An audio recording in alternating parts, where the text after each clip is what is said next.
용기라는 제목으로 목사님의 설교가 있겠습니다. 반갑습니다. 참 좋으신 주님의 은총과 평강이 청년부 교회 예배에 참석하신 우리 청년들과 또 성도님들 위해 함께 하시길 축원드립니다. 우리 인천 인성교회 청년부들이 찬양 인도도 해주고 또 특송도 해주셨는데 감사드립니다. 내 과학에 의하면 우리 뇌는 하루에 약 2만여 개의 크고 작은 자극을 받는다고 합니다. 우리 뇌는 이것을 이제 크게 두 가지 감정으로 구분을 하는데 육해감과 불쾌감 이 두 덩어리로 구분을 한다 그래요. 우리가 이제 낮에 받았던 자극들을 이제 밤에 자면서 뇌는 정리 모드로 들어가게 된다고 합니다. 그 중에서 이제 충격이 크고 자극이 컸던 그런 어떤 불쾌감들은 이제 생존에 불리하다고, 이는 본능적으로 하는 거예요. 내가 하고자 해서 하는 게 아니라 생존에 불리하다고 판단을 하고 이제 장기 기억으로 보내게 된다고 그래요. 그렇게 해서 이제 장기 기억에 충격이 컸고 불쾌한 것들은 이제 장기 기억에 들어가서 기억이 되는 거죠. 이렇게 해서 이제 트라우마 혹은 마음의 상처 이런 것들이 생기게 된다고 합니다.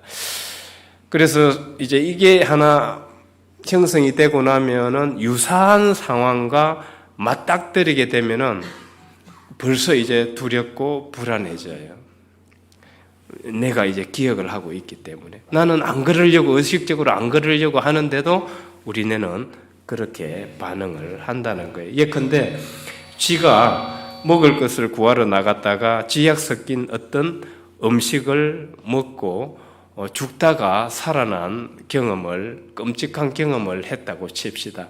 그 쥐는 앞으로 그 음식을 절대 먹지 않아요. 절대 먹지 않아요. 일절 피하게 되죠.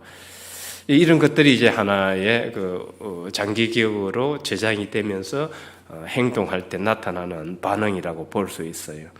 또 어떤 사람은 우리는 이제 대중들 앞에서 많은 발표도 하고 이제 연설도 하고 막 이런 이제 일들이 갈수록 많아지죠. 많아지는데 대중이나 이제 사람이 많은 곳에서 발표를 하다가 말실수를 이제 했다 칩시다. 그럴 때 이제 이 수치감을 느끼게 돼요. 수치감을 느끼면서 이제 큰일 났다. 사람들이 나를 어떻게 볼 것인가? 나는 이제 앞으로 어떻게 해야 되지? 그렇게 하면서 이제 가급적 그 자리를 피하려고 이제 하게 된다고 그래요. 그렇게 해서 이제 별별 이제 별별 상상을 다 하게 되는데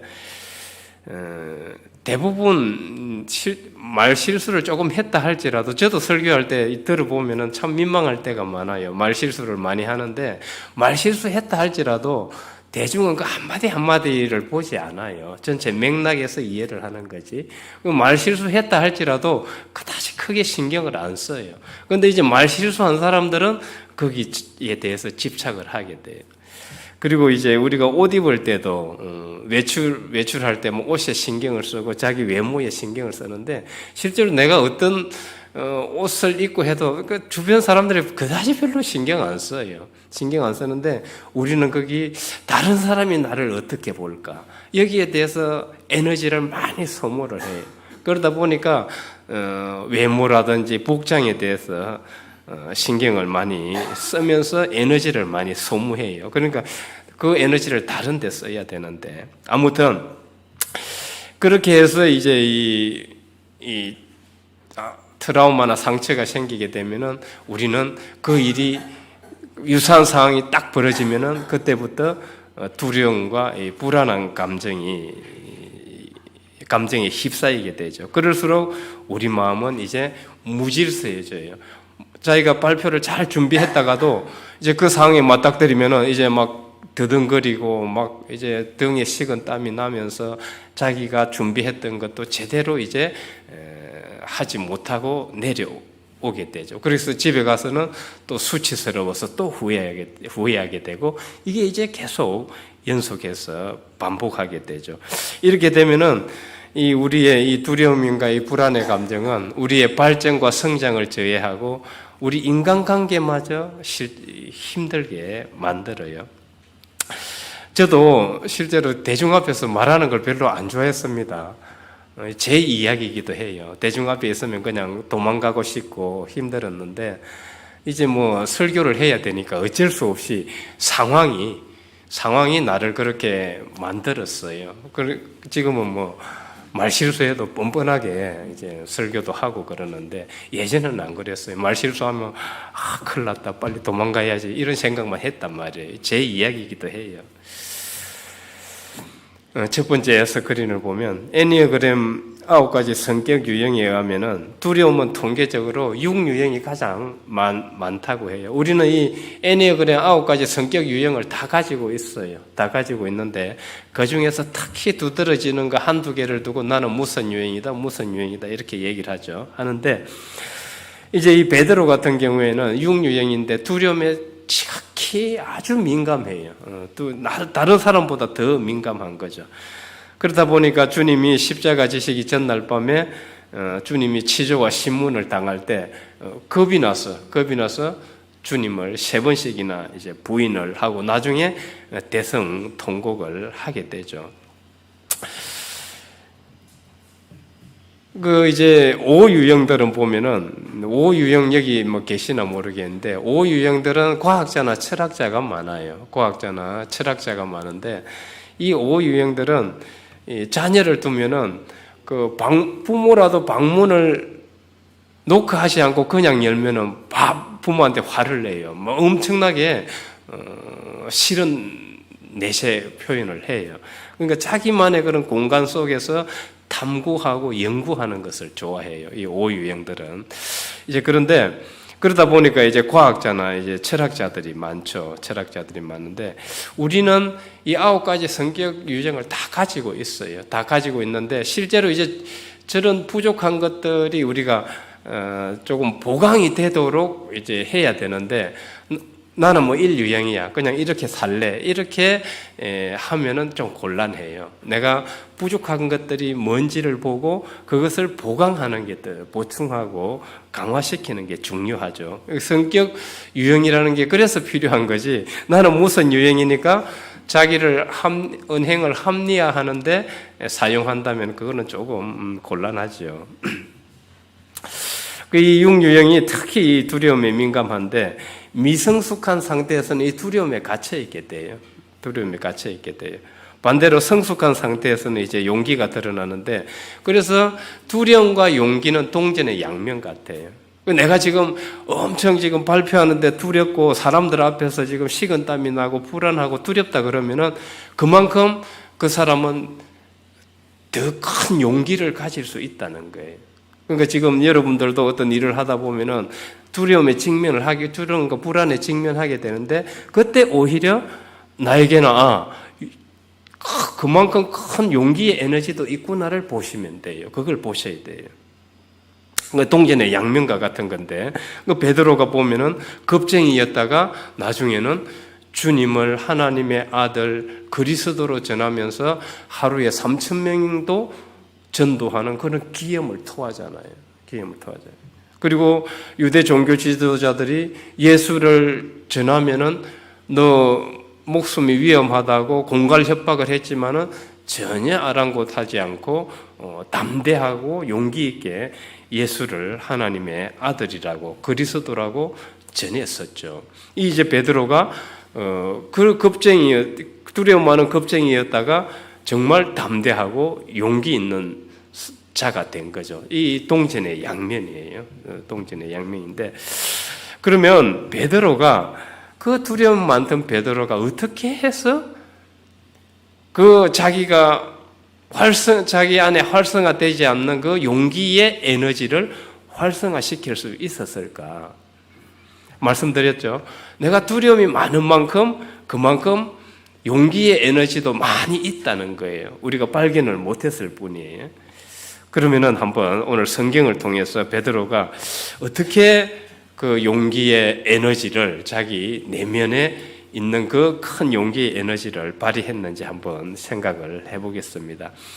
예수님이 없는 사이 제자들은 오늘 성경 말씀에 보니까 이제 갈릴리 그 가보신 분은 갈릴리 호수라고도 하고 또 성경에 보면 바다라고도 하고 이런 표현이 나오죠, 그죠?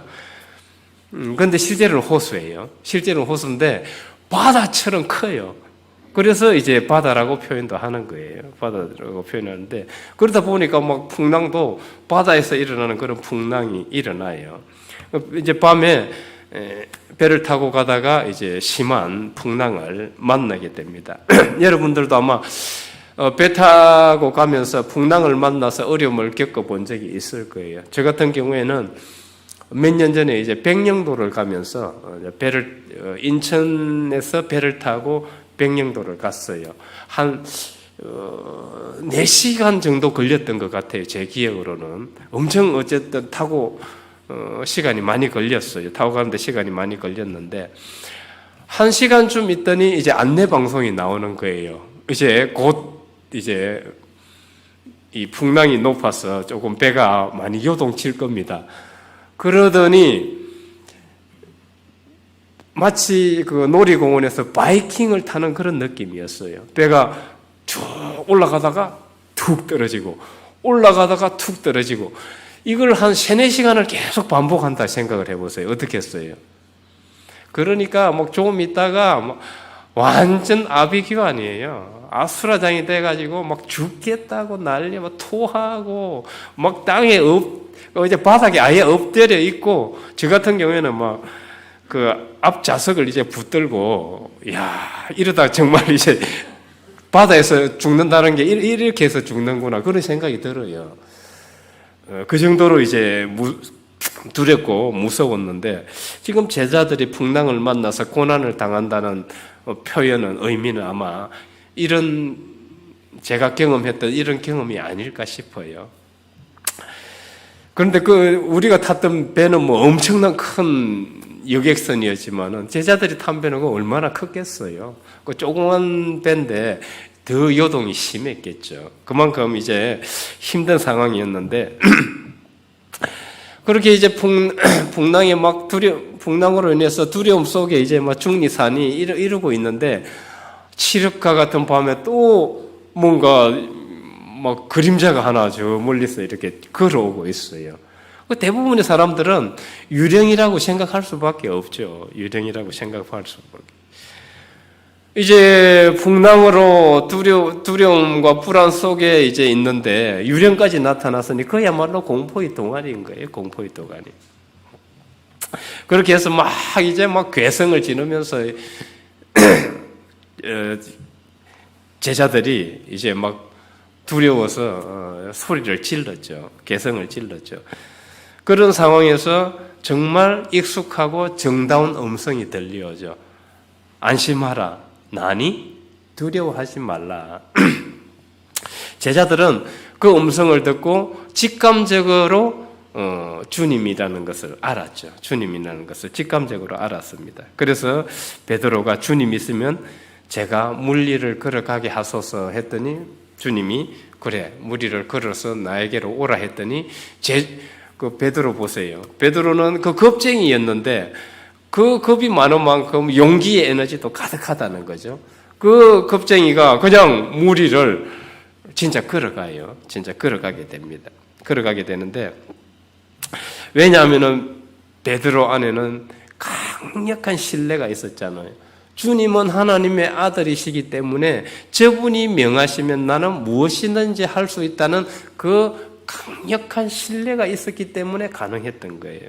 가능했던 거예요. 베드로는 따라다니면서 지금으로 치면 부흥회죠, 부흥회.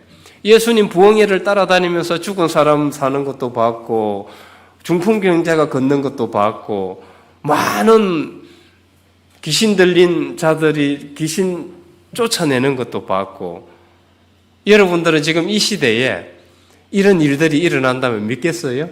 이 시대에 이런 일이 있다면 믿기 어렵죠. 믿기 어렵습니다. 여러분, 양자역학은 우리의 고정관념을 깨주고 있죠. 양자역학은 이 세계에 대한 가능성을 열어놓고 있어요.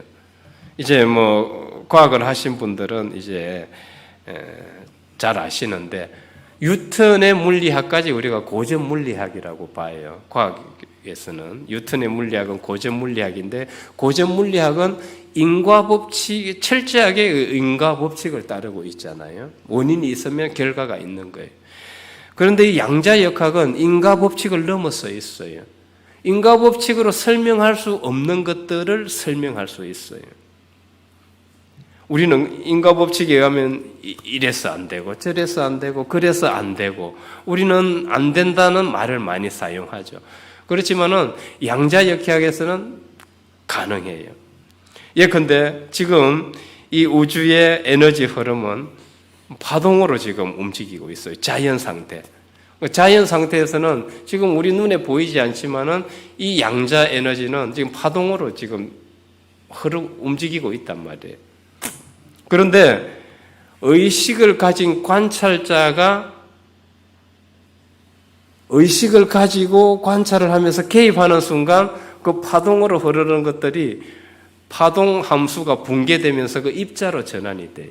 그러니까 파동으로 흐르다가 그게 알맹이로 변한단 말이에요. 알맹이로. 이 말은 달리 말해서 파동에서 입자로 변한다는 것은 양자의 성질이 아무렇지도 않은 자연 상태에서 인간의 의식에 의해서 성질이 변한다. 성질이. 양자들이 든 박스 안에 인간의 DNA를 주입을 했더니 양자들이 질서 있게 배열이 됐다 그랬어요. 결국은 인간의 의식과 이 양자는 상당히 긴밀한 관계를 가지고 있다고 볼 수 있어요. 그래서 여러분들은 기도를 하는데 그 기도가 어떻게 현실로 이루어지겠어요? 기도 의식이잖아요. 기도 의식이에요, 의식. 그 의식이 파동 함수를 붕괴하는 거예요. 붕괴하면서 입자로 전환돼서 그게 우리에게 현실로 나타날 수 있는 거죠. 두 번째 하변을 보면 좀 어렵게 들릴지 모르겠는데 제가 말하고자 하는 요지는 이 하나님의 창조 세계는 인과 법칙으로만으로는 설명이 안 된다는 거예요. 양자역학은 오히려 주님을 믿음으로써 일어나는 기적 현상도 설명이 가능해요. 믿음, 기도, 깊은 신뢰 이거 다 의식이잖아요. 이 다 의식에 속해요.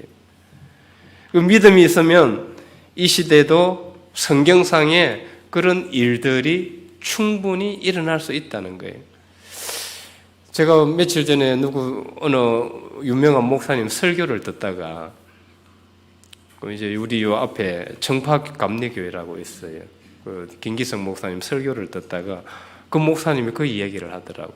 자기가 이제 목사가 된 것은 어머니의 기도인데 그 어머니가 암에 걸렸어요. 암에 걸려가지고 이제는 뭐 시한부 판정을 받았어요.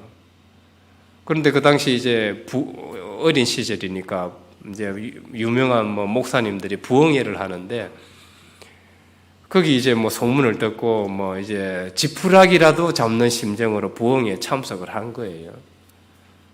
그 어머니가 참석을 했는데 좀 있다가 어느 분이 나와서 다 그 어머니의 그 배에 대고 두 손을 대고 간절하게 이제 기도를 주님 치유해 주십시오 하고 간절하게 기도를 했는데 놀랍게도 좀 있더니 그 배에 이 두 손자국이 있을 수 없잖아요, 그죠? 배에 낙인을 찍은 것처럼 두 손자국이 이 10손가락 자국이 딱 나 있더랍니다. 그래가지고 집에 이제 왔는데 어떻게 됐어요? 진짜 나았어. 김기성 목사님이 본인이 설교 중에 간증한 거예요. 지금 이 시대에도 이런 일들이 일어나는 거예요. 그래서 김기성 목사님이 늦게 이렇게 목사가 되었다고 간증하는 것을 봤습니다. 현재도 이런 일들이 일어나요. 이게 어떻게 인과 법칙으로 설명할 수 있겠어요?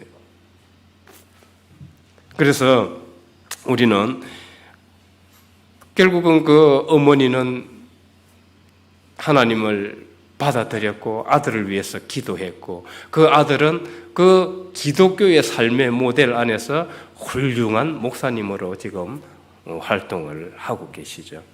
그래서 여러분들이 이런 주님 안에서 이런 신비로운 일들을 체험하려면은 기독교 모델 안에 있어야 돼요. 지금 예배를 드리면서 부채를 믿고 있으면은 이제 그런 일들이 일어나겠어요?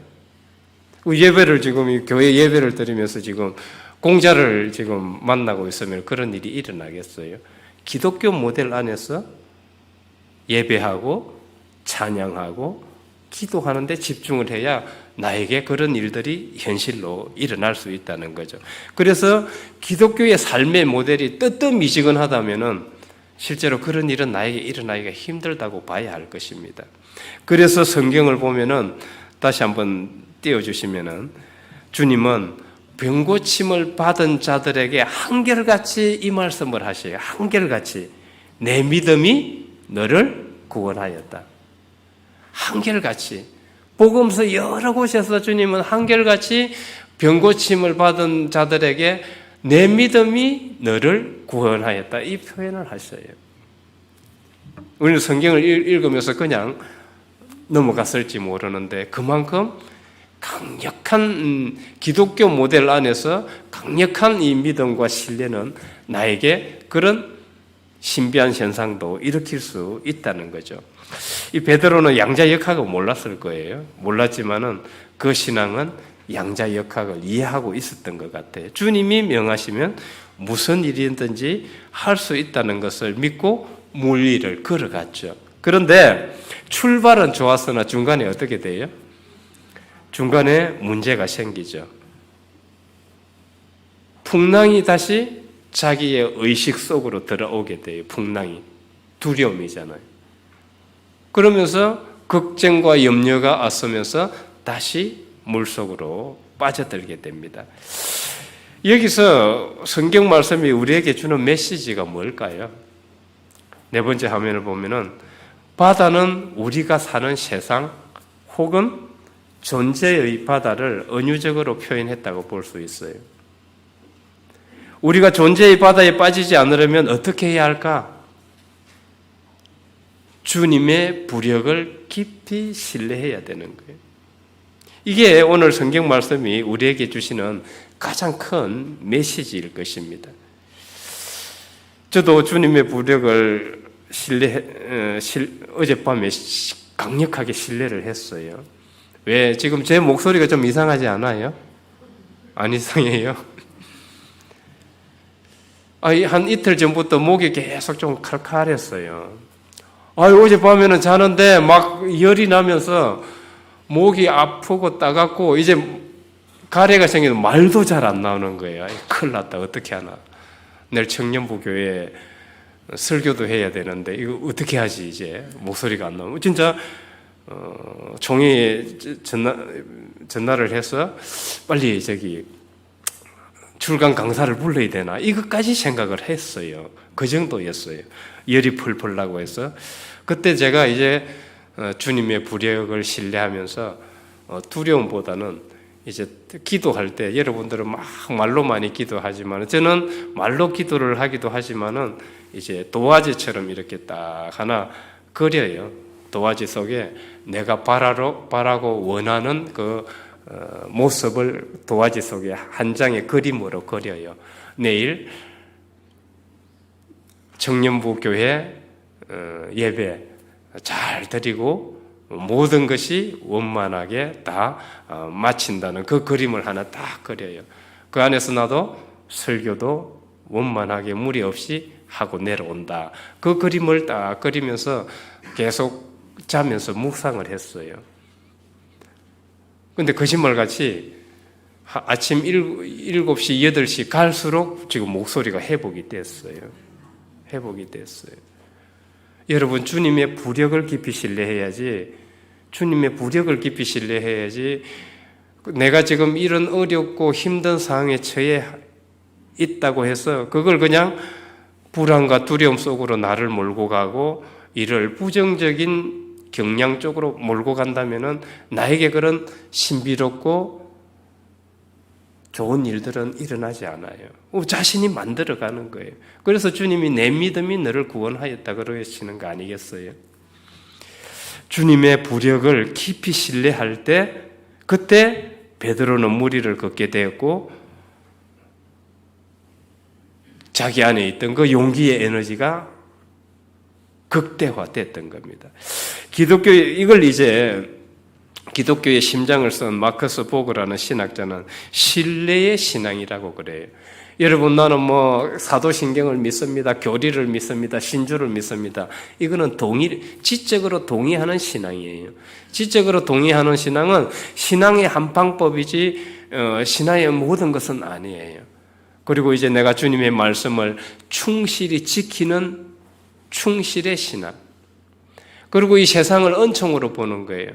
그리스도께서 충만히 계시면서 이 우리의 생명을 살리는 은총으로 보는 신앙. 끝으로 이제 신뢰로서의 신앙인데 주님의 부력을 깊이 신뢰하는 거예요. 이 기독교의 심장을 쓴 마커스 보그라는 신학자는 키에르케고르의 말을 인용해서 이렇게 표현을 합니다. 신뢰로서의 신앙이란 우리가 수십 100m의 물 위를 걸어가는 것과 같다. 즉 신뢰로서의 신앙, 하나님을 신앙한다는 것은 수십 100m의 물 위를 어떻게 되겠어요? 조심조심 가야 되잖아요. 물 위를 걸어가는 것과 같다. 결국 우리가 지금 이 세상은 존재의 바다라고 볼 수 있겠죠. 우리가 존재의 바다 위를 지금 걸어가고 있는데 많은 고난과 역경과 어려움과 맞닥뜨리게 돼요. 좋은 일만 있는 게 아니잖아요. 거기에 우리가 빠지지 않기 위해서는 주님의 부력을 깊이 신뢰할 때, 신뢰로서의 신앙이 있을 때 이 위기와 고난을 넘어갈 수 있다고 키에르케고르는 말하고, 이게 신앙이라는, 이게. 그 신뢰로서의 신앙하면 그러면은 힘든 일은 생기지 않습니까? 그게 아니에요. 힘든 일이 생길 때도 그 속에 빠져들지 않고 이기고 극복해 나갈 수 있다는 거죠. 주님의 힘으로. 그러면 우리는 무엇을 신뢰해야 하는가? 주님께서 우리 안에 살아계심을 깊이 신뢰하라고 해요. 그렇게 되면은 주님의 부력을 존재의 바다 위를 걸어가면서 주님의 부력에 의해서 빠지지 않고 우리는 고난이나 역경이나 어려움들을 잘 넘어갈 수 있다는 것입니다. 그런데 베드로가 물 위를 걷다가 어떨 때 물속으로 빠져들었죠? 결국은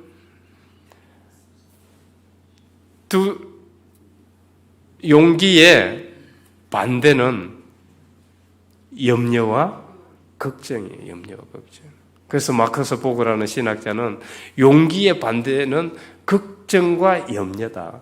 그리고 우리가 신앙을, 주님의 부력을 신뢰하면서 가는 신앙이라면은 걱정과 염려를 내려놓아야 되는 거예요. 주님께 맡기고 가야 되는 거예요.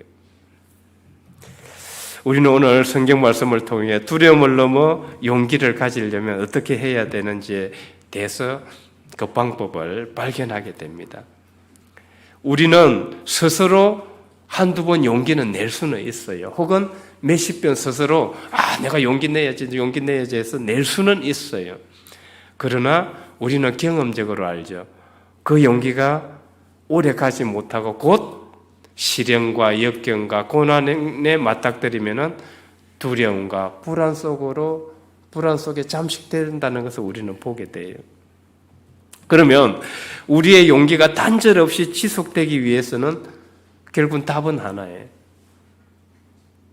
우리 안에 계신 주님 그리스도를 신뢰하면서 계속 이 의식이 주님과 떨어지지 않도록 계속 연결되어 있도록 해야 된다는 거예요. 내 믿음이 너를 구원하였다고 하셨듯이. 이때 걱정, 근심, 불안, 두려움을 우리는 넘어설 수 있죠. 근원적으로는. 나중에 리더들과 함께 하부르타를 하면서 그 두려움을 넘어서는 방법을 한번 생각을 해보는 것도 좋을 것 같아요. 저는 근원적인 측면에서 말씀을 드린 것뿐입니다.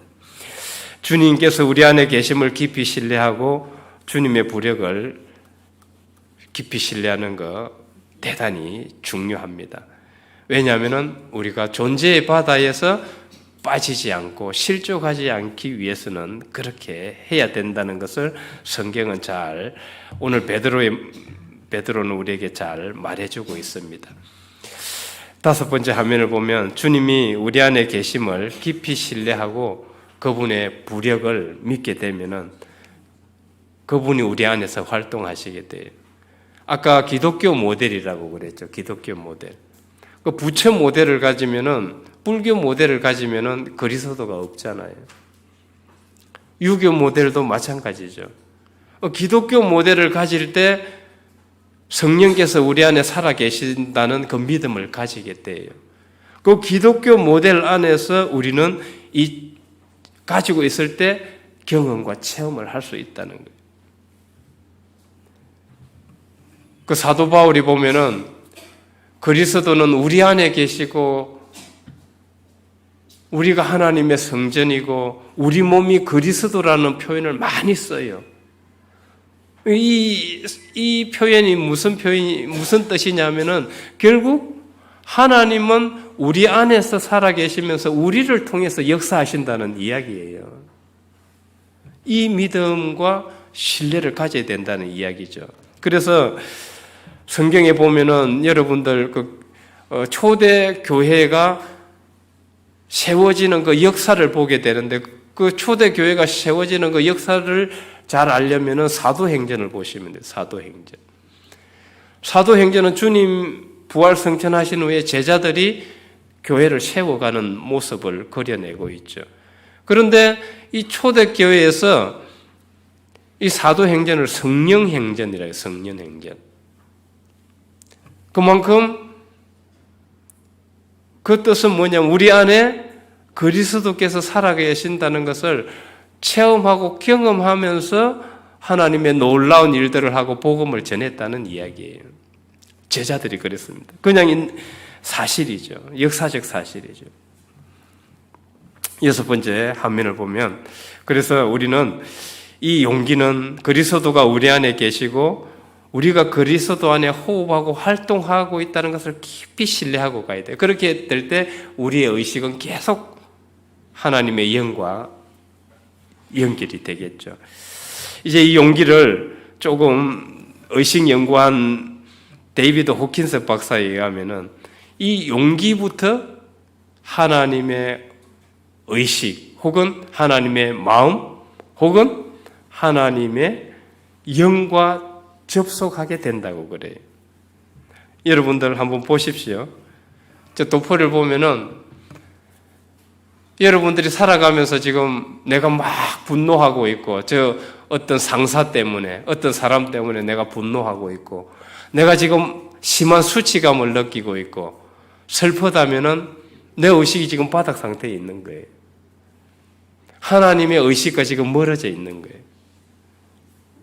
그래서 데이비드 호킨스 박사는 저 용기를 가지게 될 때 그때부터 하나님의 영과 접속한다고 그래요. 오늘 성경 말씀과도 잘 연결이 되고 있어요. 상대방이 믿고 짜증나고 신경질 나고 이런 상태라면 나는 지금 의식이 바닥 상태에 있는 거예요. 하나님과 멀어져 있어요. 상대방이 사랑스럽고 내가 지금 자발적으로 일을 하고 있고 내가 기쁨과 평안을 누리고 있다면 나의 의식 상태는 지금 좋은 상태. 그래서 여러분들이 예배 드릴 때는 어때요? 예배 드릴 때는 기쁘고 평안하죠. 그래서 예배 드리고 기도하고 이런 시간을 가급적 여러분들이 좀 많이 가져야 돼요. 세속에 쫓기다 보면 이런 시간을 가지지를 못해요. 나의 마음은 늘 두려움과 불안 속에 있게 되죠. 이 환경을 조금 개선할 필요가 있습니다. 그럼 끝으로 그럼 두려움은 무조건 다 나쁜 것인가? 일곱 번째 화면을 보여주세요.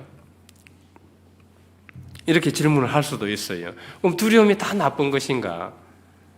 사실상 두려움은 필요해요. 두려움은 필요한데 두려움은 여러 종류가 있다고 해요. 긍정적 두려움, 부정적 두려움, 아름다운 두려움이 있어요. 긍정적 두려움은 맹수나 절벽 앞에서 지금 아무렇지도 않다면 어떻게 되겠어요? 맹수 앞에서 지금 내 앞에 지금 사자 호랑이가 있는데 두렵지 않다면 생명 보호를 할 수가 없잖아요. 절벽 앞에 섰는데 전혀 두렵지 않다면 생명 보호하기 힘들잖아요. 그래서 이것을 생명 보호하는 것을 긍정적 두려움이라고 말하고 있어요. 부정적 두려움은 어떤 거냐 하면은 그야말로 사소한 것에도 너무 생각이 많고 너무 불안하고 두려워하는 거.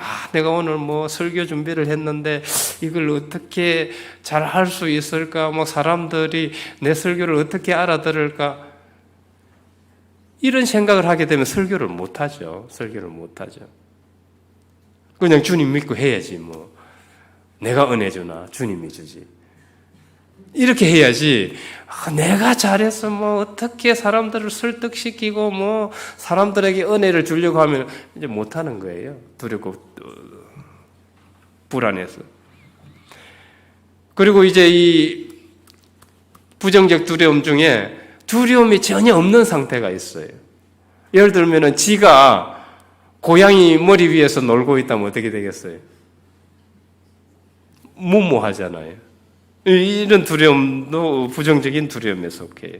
끝으로 아름다운 두려움은 이제 사회에 첫 발을 내디딜 때 그런 어떤 가슴 벅참, 내가 사회에서 어떤 역할을 할 수 있을까?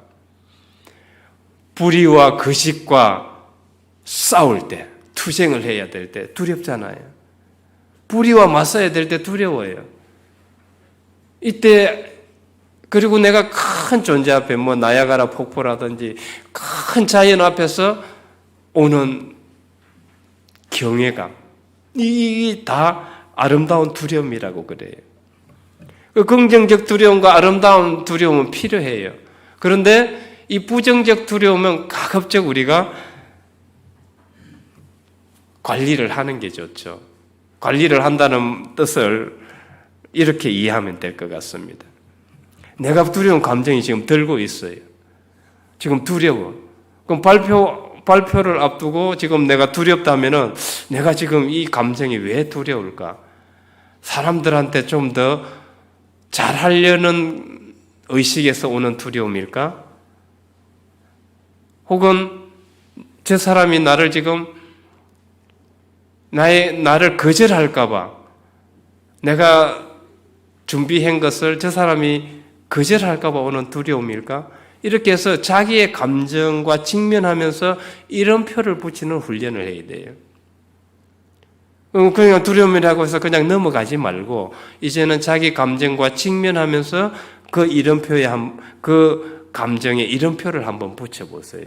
그렇게 되면 심리학에서는 그 이름표를 붙이다 보면은 나중에는 그 두려움이 자연히 사라진다고 그래요. 사라진다고 그래요. 한번 여러분들이 시도를 해보실 수 있기 바랍니다. 우리 모두 하나님의 자녀이고 그리스도께서는 우리 안에 계십니다. 기독교의 삶의 모델 안에서 내 안에 그리스도가 계시고 주님의 부력을 깊이 신뢰하면 베드로가 물 위를 걸었듯이 우리도 존재의 바다 위를 잘 걸어갈 수 있을 것입니다. 존재의 바다 위를 걸어가면서 내 안에 살아계신 이 보편적 그리스도와 의식이 떨어지지 않도록 그게 기도가 되었던 말씀 묵상이 되었던 예배가 되었던 찬양이 되었던 간에 보편적 그리스도와 접속이 떨어지지 않도록 우리는 노력을 해야 되겠습니다. 그렇게 해서 존재의 바다 위를 용기 있게 걸어가는 모두가 되시길 주의 이름으로 축원드립니다. 우리 안에 그리스도께서 활동하고 계심을 믿음의 눈으로 신뢰합니다.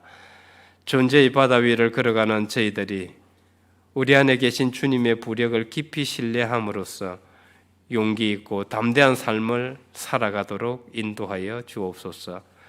두려움과 불안감에 휩싸여 자신의 능력과 재능을 제대로 발휘하지 못하는 청년들과 성도님들이 신뢰로서의 신앙 안에서 용기를 가지고 과거의 부족한 모습에서 새롭게 태어나 그리스도인으로서 빛을 발하며 기쁨 속에 하나님께 영광 돌리는 삶이 되도록 이끌어 주옵소서. 예수 그리스도 이름으로 기도드립니다.